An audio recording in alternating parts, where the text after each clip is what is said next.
하나님의 말씀은 신약성경 요한복음 12장 24절 말씀, 요한복음 12장 24절 말씀입니다. 신약성경 168조 요한복음 12장 24절 말씀을 저와 여러분이 함께 읽겠습니다. 시작. 내가 진실로 진실로 너희에게 이르노니 하늘의 밀이 땅에 떨어져 죽지 아니하며 하늘 그대로 있고 죽으면 많은 열매를 맺느니라. 아멘. 네, 제가 2018년도에 여러분 혹시 일신여상이라고 부릅니까? 네. 그 외 세계 학교가 한 개의 학원 재단으로 묶여 있는 거기에 이사장이 우리 교회 집사님이시거든요. 제 교부세요. 그래서 제가 거기에 이제 소천하신 본래 이사장님이 기념관을 건립해가지고 그 기념관 건립 예배를 중공 예배죠. 드리러 가서 설교할 때 이제 오늘 본문으로 설교를 했습니다. 그리고 그 당시에 이제 그 권사님께서는 학원장이셨는데 이혜숙 권사님이라고 학원장님이셨어요. 그리고 아들이 이사장이고 원래는 남편이 이사장이셨는데 돌아가셨고, 그래서 그때 2018년도에 그때 중공 예배를 드리면서 제가 이 본문으로 설교를 하고, 그리고 난 뒤에 한 달 전에 제 학원장이신 그 이 권사님께서 집에서 고기를 냉동실에서 꺼내가지고 해동을 시키고 잠시 병원 다녀와서 먹으려고 해동을 시켜놓고 이제 건대병원을 가신 거죠. 바로 옆이니까. 근데 건대병원 가셔서 검사를 하니까 입원을 해야 된다 그래가지고 당뇨가 좀 있으셨는데 입원을 하셨어요. 입원을 했는데 의사들이 진찰을 해보더니 상황이 좀 심각한데요. 그래서 중환자실로 가셨어요. 제가 연락을 받았죠. 입원과 동시에 연락을 받고 제가 좀 이따 갈게요 하고 한 5시간이 지난 다음에 다시 연락받았는데 목사님 지금 중환자실인데요. 빨리 오셔야 되겠습니다. 그리고 난 뒤에 제가 바로 쫓아갔는데 이제 가니까 생명만 이렇게 유지되고 있는 상태인 거죠. 그래서 제가 인종 예배를 드리고 예배가 딱 마치자마자 의사 선생님 들어오셔서 사망 선고를 하셨어요. 그냥 집에다가 거기 그 더 플래시 500 그 집에다가 고기 꺼내서 해동시켜 놓은 상태로 이분은 그대로 그냥 천국 가신 거죠. 그래서 제가 이제 그 다음날 발인을 하면서 학교를 들러서 한 바퀴를 돌고, 그리고 이제 거기 의제반에 들러가지고 제가 중공 예배를 드렸던 그 의제반에 들러가지고 이 앞에서 진행하시는 이제 교장 선생님께서 저한테 목사님께서 기도 한번 해주시면 좋겠다고 해서 이제 나갔죠. 나가서 기도를 하면서 제가 이 구절을 다시 한번 읽었죠. 그 학교 2년 전에 중공 예배 드리면서 제가 이제 읽었던 설교했던 구절인데 다시 이 구절을 읽고 기도를 하면서 어떻게 생각하면 참 여러분 아시는지 모르겠지만 주위 권사님들이나 연세 많으신 분들께서는 너무 잘 갔다 그러셨어요. 왜냐하면 오래 안 아프고 가신 거예요. 그래서 다들 다 고생 안 하고 너무 일찍 잘 갔다고, 잘 됐다고. 그런데 이제 주위 사람들이 이제 그렇게 말 못하죠, 우리는. 근데 이제 가족들은 감사하면서도 너무 황망한 거죠. 갑자기 이렇게 가시니까. 근데 이제 가시면서 참 감사했던 게 너무 많은 것들을 남기셨어요. 그래서 제가 그날 기도하면서도 당신은 죽어서 썩어서 하늘에 미랄이 됐지만 지금 이 자리에 거기 학생들과 선생님들이 다 앉아 계셨는데 여기 수백 명의 당신의 제자들과 당신의 열매라고 할 수 있는 이 후배 교장 선생님, 교감 선생님, 아들 이사장을 비롯해서 다 거기 앉아가지고 이제 그 삶을 추억하는 거죠. 그래서 사람이 가려면 이렇게 가야 되는 거구나. 그러니까 그렇게 무슨 장으로서 가야 된다는 게 아니고 적어도 그가 남기고 떠나고 난 자리에서 뭔가가 기억되는, 그의 삶이 기억되는 그런 삶이 우리에게 마지막에 남겨주면 좋겠다 하는 생각을 했어요. 이렇게 문을 닫으면 좋겠습니다. 그래서 제가 오늘 여러분들에게 거기 이제 시작하기 전에 핸드폰에다가 카톡에 보냈잖아요. 저들의 능력은 당신을 죽이는 것이나 당신의 능력은 죽는 것입니다. 이게 어디 적혀 있는 말인가 하면요. 증도, 신안에 있는 증도에 있는 문중경 전도사 순교 기념관에 들어가는 입구 오른편에 돌비가 있는데 그 돌비에 이제 시를 써놓으셨는데 제일 마지막 글귀입니다. 저들의 능력은 당신을 죽이는 것이나 당신의 능력은 죽는 것입니다. 이 죽는 걸 우리가 잘 못하는 거죠. 잘 죽을 수 있어야 됩니다. 근데 사람들이 죽는 걸 잘 못해요. 이 미랄이 말이죠. 하늘의 미랄이 이게 썩어서 죽고 난 뒤에 거기서 약 100개에서 120개 정도의 열매가 맺힌대요. 그런 다음에 이게 5년이 지나면 100억 개가 된답니다. 100억 개. 그리고 약 1만 7천 가마니가 나온대요. 100억 개가 되면. 근데 문제는 이 미랄이 죽지 않으면요. 피라미드가 약 5천 년 정도 됐습니까? 피라미드 속에 있는 미랄을 하나 발견했는데 5천 년 동안 하나 그대로 있는 거죠. 안 죽은 거예요. 썩지도 않고 그대로 있는 거죠. 그러니까 사실 예수님께서 이 말씀을 하신 이유는 우리로 하여금 당신도 그렇게 죽어서 우리를 구원하시는 길에 가실 것이었고 우리로 그 길을 따르라고 하신 것인데 근데 나는 그 길을 잘 가고 있는가를 생각하는 겁니다. 그러니까 설교할 때 이렇게 하지 말라고 하셨는데 강조하다 보니 그렇습니다. 제가 문중경 전도사 수교 기념관에 갔을 때 들어가서 돌아다니는데 거기 무슨 대단한 신학이 있지도 않고요. 교단도 우리하고 다르고 교단은 별로 중요하지 않습니다. 우리 교단이야 교단을 중요하게 생각하지 다른 데서는 교단을 중요하게 생각하지 않아요. 어떤 믿음을 가졌는가가 중요한 거죠. 근데 거기를 이렇게 한 바퀴를 쭉 도는데 너무 이렇게 가슴이 답답한 거죠. 왜냐하면 나는 그렇게 못 살고 있거든요. 근데 이분은 그냥 신학 교육을 제대로 받으셨어요. 신학교를 졸업하셨어요. 근데 신학교를 졸업하시고 난 다음에 바로 그 길을 가신 거예요. 바로 돌아오자마자 그냥 전도하고 다니시고 교회를 세우시고 그래서 이분이 신학교를 가기 전에 결혼하셨을 때 결혼을 한 첫날 가보니까 남편이 딴 여자하고 살림을 차리고 있는 거예요. 오늘 결혼했는데 가보니까 남편이 집에 오지도 않아. 결혼한 첫날부터. 그리고 남편이 자기 얼굴을 보러 오지도 않아요. 나 결혼했는데. 오늘 결혼했는데. 그러고는 거기서 이제 시댁살이를 하면서 이제 예수를 믿고 있었으니까 참고 견뎠죠. 그리고 난 다음에 신학을 하게 되고 신학을 하고 난 다음에 돌아와서 어디를 가는가 하면요. 자기 남편 집에를 갑니다. 딴 살림 차리고 있는 자기 남편 집에 찾아가서 전도하려고. 아무리 그렇다 하더라도 당신도 예수 믿고 천국 가야 된다고 가서 전했는데 남편이 이제 제가 이상한 짓 하렸나 보다 하고 이렇게 만나지도 않고 막 그냥 쫓아내고 피해 다니고 그런 거죠. 이분이 다니면서 그 신안 지역에 교회를 셀 수 없이 많은 교회를 세웁니다. 그리고 난 뒤에 이제 마지막에 순회 전도를 하시다가 그때 공산 정권 때 공산당에 다 이제 교회가 뺏겨가지고 교회가 공산당들 본부로 쓰이고 있을 때 그때 이분이 이제 순회 전도를 하다가 자기가 있었던 이 증도 이 지역에 이제 성도들을 돌아보기 위해서 마치 바울사도 같이 돌아보기 위해서 돌아오는데 이제 육지에서 배를 타고 들어가야 되는데 늘 그냥 배를 타고 다녔으니까 배를 타고 들어가려는데 육지 내륙에 있는 목사님들이 말리는 거죠. 가지 말라고. 왜냐하면 거기 아직 인민군들이 있으니까 가지 말라고. 근데 이분이 내 양들이 저기 있는데 내가 어떻게 혼자 여기 있겠습니까? 하고 들어가요.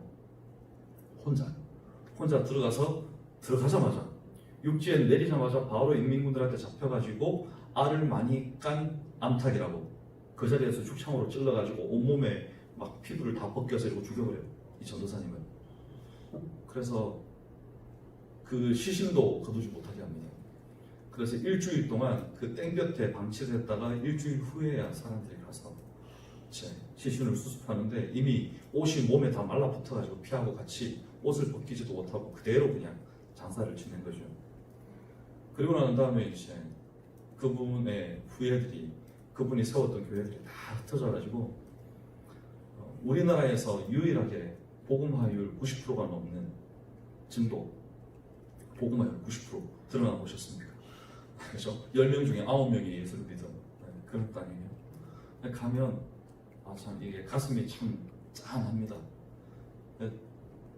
저보고 그렇게 하라 그런다면 저는 못할 것 같아요. 솔직히 말합니다. 여러분. 전 못합니다. 저보고 너 들어가면 죽는데 들어갈래? 그럼 저 못 갑니다. 근데 그분은 들어갔어요. 그 들어가는 장면에 대해서 제가 많이 곱씹어 봤습니다. 어떤 마음으로 들어가셨을까? 내가 이 배를 타고 몇 번 노져가지고 건너가면 저기 섬에 가는데 어떤 마음이셨을까 이분은. 결혼을 했는데 남편은 나를 한번 보러 오시던, 그죠? 애도 없고 그냥 그렇게 평생을 그렇게 사셨던 분.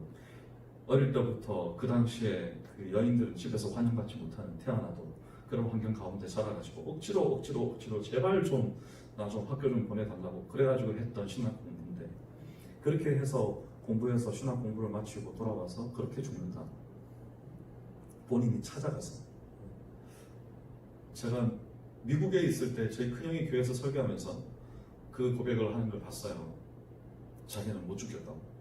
저희 큰형도 그때 목사였는데 미국의 워싱턴 지구촌교회 청년들 집회하면서 저는 그렇게 죽지 못할 것 같습니다. 그래서 제가 그때도 많이 생각했는데 지금도 제가 많이 생각하게 되는 것 같아요. 저는 지금 그래도 대중형교회 교구 목사이자 대그루터기 공동체 지도 목사를 쓰고, 그렇죠?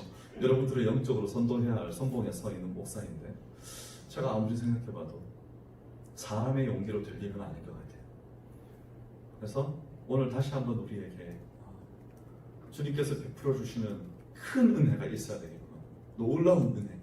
그래서 내 마음 속에서 이렇게 복받쳐 오르는 감동과 감격 때문에 내가 다시 그 땅을 들어감에 있어서 인민군이고 뭐고 아무도 보이지 않고, 마치 우리 주님 눈에 자기가 십자가에 못 박히는 것은 보이지 않고 자기가 죽어 다시 살릴 수 있는 영혼들이 보였던 것처럼, 그 전사의 눈에도 그 영혼들만 보였던 거겠죠. 인민군들이 눈에 안 보였으니까 들어간 거 아닙니까? 그죠? 그리고 그분이 죽창에 찔려 죽으시면서 뭐라고 하셨는지 아세요? 주여 저들의 죄를 용서하여 주시옵소서. 그리고 죽으셨어요. 그러니까 그게 사람의 힘으로는 될 일이 아닌 것 같아요. 그러니까 하나님께서 순교도 하나님께서 특별한 은혜를 베푸셔야 순교할 수 있다는 말이 정말 맞는 것 같습니다. 그래서 우리가 이 공동체를 다시 세움에 있어서, 여러분 코로나가요 그냥 뭐 바이러스고 지나가는 거고 이러고 넘어갈 수도 있지만 그게 아닙니다. 여러분 우리를 한번 보십시오. 우리가 얼마나 침체되어 있는지, 그죠? 우리가 얼마나 한참 후퇴했는지, 이전에 우리가 모였을 때의 믿음과 우리의 삶으로부터 얼마나 후퇴해 있는지 한번 보면 압니다. 그러니까 저는 사단의 정말 기가 막힌 전략인 것 같아요. 이제 코로나가 다 잠잠해지니까 또 수마가 덮치고, 수마가 덮쳤는데 그래도 우리가 으쌰으쌰하고 모여보려고 그러니까 또 세 군데의 교회에서 갑자기 코로나가 또 확 확산이 됐어요. 이제 우리는 이제 아랑곳하지 않고 모이는 거죠. 이제는 어쩔 수가 없으니까 언제까지 울고 있겠어 우리가. 그죠? 우리는 그냥 모이는 겁니다. 만약에 이제 여러분 우리 교회가 큰 대형 교회이기 때문에 정부의 방침을 따라야 됩니다. 그래서 설사 외형적으로 우리가 다시 모이지 못하게 되는 일이 생길 수는 있어요. 그래도 이제는 그냥 우리끼리 모이려고. 우리끼리.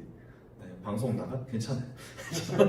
우리끼리 모이려고. 왜냐하면 우리가 이대로 그냥 이렇게 내버려 둬서는 나도 너무 힘들고, 성도들은 그냥 믿으면서 저 멀리 떨어져 나가가지고 배가, 그죠? 배가 그냥 노젓지 않고 가만 내버려 두면 바다 한가운데 둥둥둥둥 떠내려가 버리는 거예요. 그냥 내가 어디 있는지도 몰라. 지금 나의 상황이 어떤지, 내 믿음이 어떤지 아무도 몰라. 물어보면 나 자신이 어디 있는지 모르는 거죠. 여러분 우리 젊은이들도 그렇고요, 뭐 어르신들이라고 평생 신앙생활 하신 분들이라고 좋을까요? 그렇지 않습니다. 그냥 본인의 편안함에 젖는 거죠. 그래서 빨리 거기서 빠져나와야 될 것 같아요. 우리가 지금 우리의 현 위치는 어디가 되어야 되는가 하면 이 요한복음 12장 24절 이 정도 위치가 되어 있어야 돼요. 예수님께서 오늘도 우리에게 말씀하시는 우리의 현 위치인 거죠. 너는 지금 너의 좌표는 여긴데 네가 지금 어디까지 떠내려가 있는지 한번 봐. 이렇게 말씀하시는 거죠. 그래서 우리가 속히 우리의 걸음을 돌이켜서 누가 모이지 못하게 하든, 뭐 우리가 모이지 못한다고 성경을 못 읽게 합니까? 기도를 못하게 합니까? 근데 우리는 모이지 않으면 잘 안 된단 말이에요. 그러니까 우리가 더욱더 모이기를 힘쓰고, 그리고 날마다 여기 제자훈련 하시는 분들도 계시는데 말씀을 묵상하기를 힘쓰고, 스스로 공동체와 교회를 위해 기도하기를 힘쓰고, 그리고 내가 얼굴을 못 본다 하더라도 여기 순장님들이 계시잖아요. 우리 순원들 중에 혹시 지나치게 믿음에서 많이 떨어져 나간 우리 친구들이 있는지, 혹은 가정에 어려움을 당한 친구들이 있는지, 수혜를 입은, 피해를 입은 친구들이 있는지 돌아보셔서 우리 공동체가 이럴 때일수록 더 뭉쳐서 거기에 그 이모 장로님이라고 거기 기념관에 이름이 기록되어 있는 분이 계셨어요. 그분이 이 문중경 전도사님과 같은 날 이제 이민군이 모이지 못하게 하니까 우리는 당신들이 모이지 못하게 해도 우리는 모이겠다 하고 모인 거예요. 40명 가량이 모였습니다. 40명 가량. 한 장소에 이 장로님 댁이 같이 모여서 예배를 드리는데, 장로님이 인도하에 예배를 드리는데 인민군이 들이닥친 거죠. 어른부터 아이까지 모조리 끌고 나가서 싹 죽였습니다. 그리고 그 교회에 문중경 전도사님이 세운 교회에 백신영 전도사님이라는 분이 계셨는데, 말하자면 이제 부교육자 같은 주일학교를 담당하는 분이셨는데, 이분이요 주일학교를 어떻게 가르쳤는지 주일 학생들이 이제 동네에 사는 애들의 이민구들이 다 불러모았을 거 아니에요. 씨름 안 되겠다고, 자기들이 빠져나가기 전에 이제 전쟁에 패했으니까 도망가야 되니까 주일학교 애들을 다 불러모았는데, 이 주일학교 애들이 너 예수 안 믿는다고 말하면 살려준다 하는데 아무도 예수를 부인 안 해요. 다 죽었어요. 한 명 한 명 물어봤어. 너 예수 믿어 안 믿어? 저 믿어요. 죽여. 뒤에 다 보고 있어. 그 다음 사람, 너 예수 믿어 안 믿어? 아, 저 믿어요. 죽여. 쭉 서가지고 한 명씩 죽이는데 다 죽는 거예요. 애들이. 주일학교 애들이. 여기 지금 옆에 예배드리는 주일학교 애들이. 그래서 제가 그걸 보고 이분은 도대체 어떻게 애들을 교육하셨길래 애들이 이 정도인가? 애들이 초등학교, 중학교 다니는 애들이. 네, 기도하겠습니다. 하나님 감사합니다. 우리가 함께 요한복음 12장 24절 말씀을 나누었습니다. 우리가 그동안에 잘 모이지 못함으로 인하여서 우리의 신앙생활이 너무 후퇴해있지는 않았는지, 혹 내가 잘 돌아오지 못함으로 말미암아 상심 가운데 소외되어 있는 영혼들은 없었는지 다시 돌아오게 됩니다. 그리고 목회자인 저부터 먼저 저 자신의 삶과 저의 모경을 돌아봅니다. 하나님, 우리의 삶에 참된 예수 그리스도의 중심에, 하나님 중심에, 그리고 모이기를 힘쓰고 하나님 앞에서 위하여 기도하기를 힘쓰는 신앙들이 회복되게 하여 주시기를 원합니다. 이제 오늘 우리가 이렇게 첫 모임을 가지는데 주께서 우리 모임 가운데 은혜를 베풀어 주셔서 하나님 앞에서 우리의 모임들이 새로운 모임, 살아있는 모임, 예수 그리스도께서 다시 한번 주인 되심으로 친히 인도하시는 모임, 성령 충만함으로 복음을 증거하고 위하여 기도하기를 힘쓰는 모임이 될 수 있도록 역사하여 주시옵소서. 오늘의 집회 가운데 함께 하신 하나님, 또 일주일의 삶 가운데 주께서 우리를 지키시고 함께 하실 줄 믿사오며 예수 그리스도 이름으로 기도하옵나이다. 아멘.